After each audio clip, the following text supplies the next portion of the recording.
Muri videwo y'uyu munsi inshuti zanjye tugiye kurebera hamwe ibintu bitatu umukobwa w'umudamu ugiye kubaka agomba kwimenyereza, akabishyira mu mutwe akabimenya akavuga ngo ehe, mbega ni uku bigomba kugenda. Ari kwica n'umuryango Shusho TV kuko ibi abenshi bavuga ngo ngiye kujya mu rugo, ngiye muri paradizo, akumva ko paradizo azicara nyine ibintu bikikora, akajya yicara bakamwoza ikirenge bukira bugacya, ariko siko bigenda.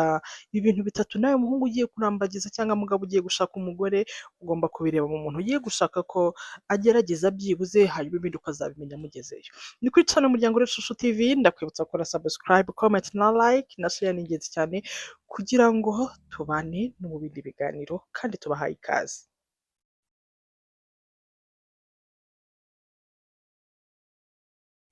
Umuntu ushaka gufiyansanya by'umwihariko umukobwa cyangwa umumama, kuko hari igihe umumama aba yarashatse agasenyaho agasura muri etaje, muri iyi stage ya fiyansaye bakongera kumurambagiza. Ni ibintu bitatu ugomba kubanza kwiyemeza kumenya mbere y'uko ujya muri uwo mubano, mbere y'uko uvuga ngo noneho hano niteguye kuba mama wa kanaka. Iriya mpeta bakwambika akavuga ngo will you marry me, ati yes, ukarira bikaba emosiyo n'iki. Iriya mpeta ntabwo uba uyambaye ngo urayambaye gusa, bifite ibyo ugomba kuba uyambariye, ugomba kuba uzi kandi uba witeguye, uri willing yo gukora. Ndabaha urugero gato cyane, njye ntuntinya inshinge, ntubone ngana gutya ndeshya ntya, nubwo wenda mutazi indeshyo yanjye, ndi muremure ariko ntinya inshinge pe. Kwa muganga n'ubu ngana gutyo ngiyeyo bajya kuntera urushinge nkareba hirya. Bwa mbere bajya kuntera urushinge nagiye kwa muganga, yari n'umwana muto pe, tunangana cyangwa nduta mu myaka nk'itanu ishize gutyo, ntinya arambwira ati hanyuma se wari uzi ko mu byo wasezeranye n'izi nshinge zitarimo? Ndavuga what? Kumbe mvuga ngo ndabyemeye n'izi nshinge za buri munsi, kujya kwa muganga buri munsi, turiya tuntu twose tubamo nari ntwemeye. Nawe rero mu byo wemera ujye umenya ngo nibi ndabyemeye. Ikintu cya mbere ugomba kumenya inyifato y'uwashatse. Umukobwa agomba kumenya ukuntu umuntu washatse yifata. Umuntu washatse yitwara ate, bigenda gute? Aka kantu gakubiyemo ibintu byinshi kandi bigiye bitandukanye, harimo kuganduka. Icyo ni icya mbere. Ushyira your pride hasi, your ego hasi. Umuntu mugiye kubana akeneye ko uzamugandukira, akeneye ko uzamuha respect, akeneye ko sometimes, most of the time uzasanga bimwe mu byo yakundaga ugomba kubereka kugira ngo ukomezanye n'uwo muntu. Nimba ugifite ya mindset uvuga ngo yaza ambaza iki, umuntu uzambuza kujya aha, ntazagira gutya na gutya. Nimba wumva ko uwo muntu mugiye kubana hari ikintu azakubuza ukavuga ngo iki I can't, ntabwo uraba tayari yo gushaka. Kuganduka ni iki? Kuganduka ni igihe uvuga ngo iki kintu nshobora kukireka kubera mugenzi wanjye, nshobora kukireka nkagihara kubera urugo rwanjye, nshobora kukireka nkakireka kugira ngo mbe umugore mwiza kandi utunganye. Inyifato y'uwashatse tuzasangamo kuganduka ndetse no gukunda. Gukunda aho ushatse, gukunda uwo mugiye kubana, gukunda uwo muntu bya nyabyo, aho niyo haza umuruta h'igihumbi uzahora ubona ko ni uwo nyine. Most of the time abantu baragera mu rushako kubera ko wenda kuganduka ari kubigerageza, ariko gukunda ni gukeya. Yabona hanze undi muntu akabona ni mwiza. Aha ufite izo mbaraga gute ugifite izo mbaraga zo kubona undi mugabo, umugabo wa kanaka ukabona ni mwiza, ukabona mwaberana, ukanabigereranya sha, ugatajya uvuga ngo uriya mugabo ngo nanjye abaye umugabo wanjye nabyishimira, byaba ari iby'agaciro, byaba ari byiza. No.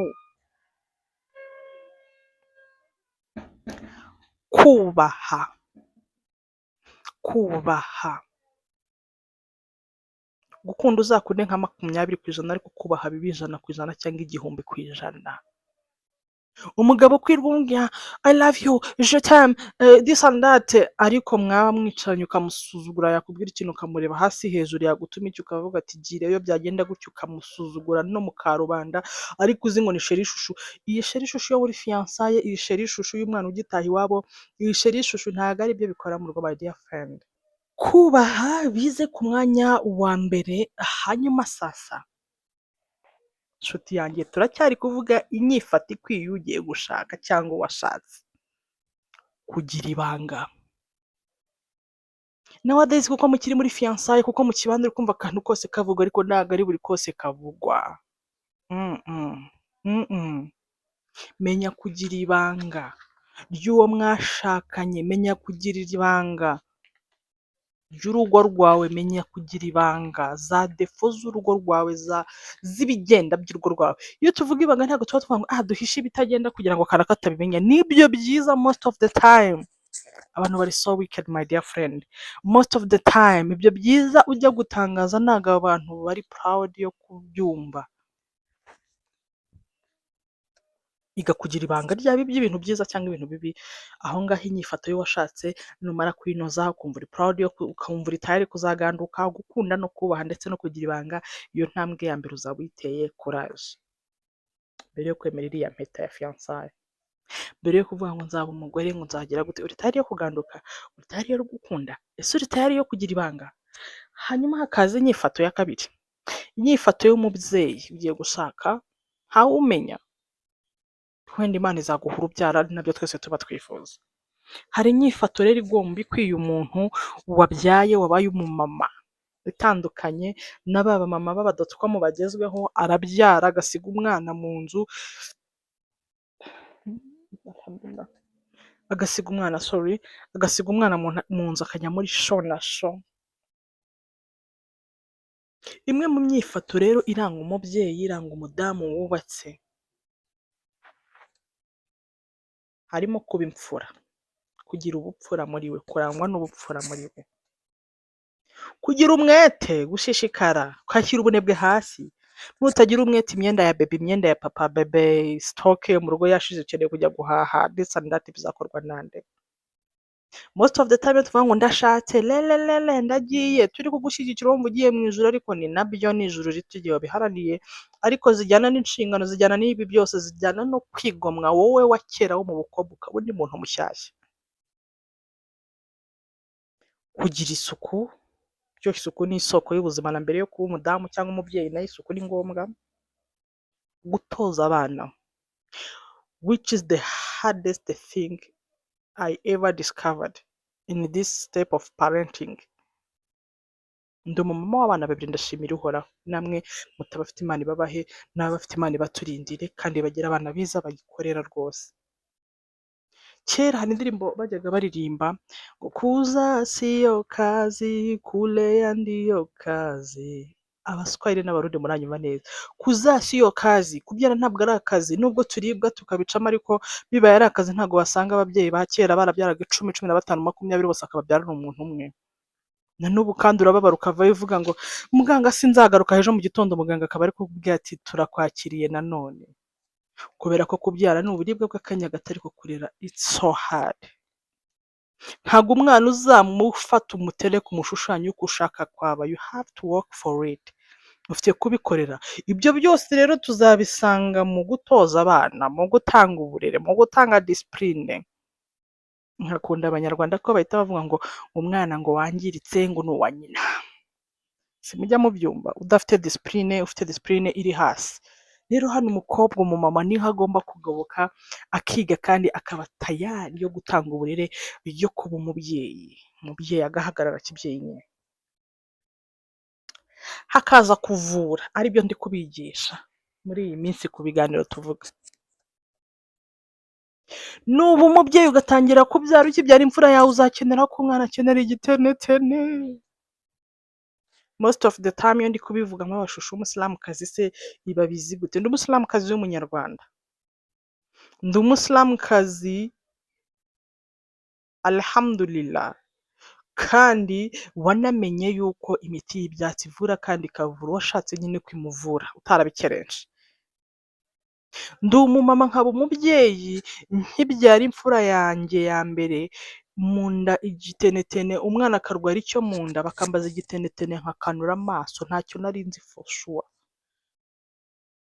Nari mfite umukozi ukizi cyakoze cyo, kahita yiruka, nkagira n'ababyeyi bamba hafi, shakira umwana igitenetene, umwana arwaye mu nda yagugaruye, umwana mwine. Ariko most of the time iyo tuze kuri live aba.com mu gihe cyacu, abo bita aba Gen Z, usanga batabyumva, bumva twaba turi gukora ibiganiro bya show na show. Kereka nimba uzi ko utari gukura ujyamo, bakura bavamo dukura tujyamo, ababyeyi bakura batambuka dukura tujyamo, ubu natwe turi mu nshingano.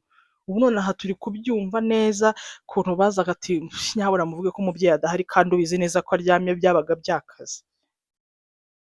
Twe kujya osije, kuvura ni ikintu ugomba kumenya nk'umubyeyi, ukavurisha ibimera, ukaba uzi ngo umwana narwara ntabwo ndi bwirukire kwa muganga, yarwaye inkorora ngiye kwa muganga, fata umuyenzi umwokereze ugire gutya bigende gutya, fata igitunguru ugikate ushyiremo ubuki ushyiremo indimu umwana akire. Ubwo ibyo bintu ni ibintu bya big deal, gufata aka n'akariya mu biryo kubimenya ni ibintu nk'umubyeyi ugomba kuba uzi, kandi nawe mukobwa wumva bitakureba nonaha just subscribe on my YouTube, who never know, wenda mu myaka 2 cyangwa 3 iyi video uzaba uyikeneye, sibyo nshuti yanjye?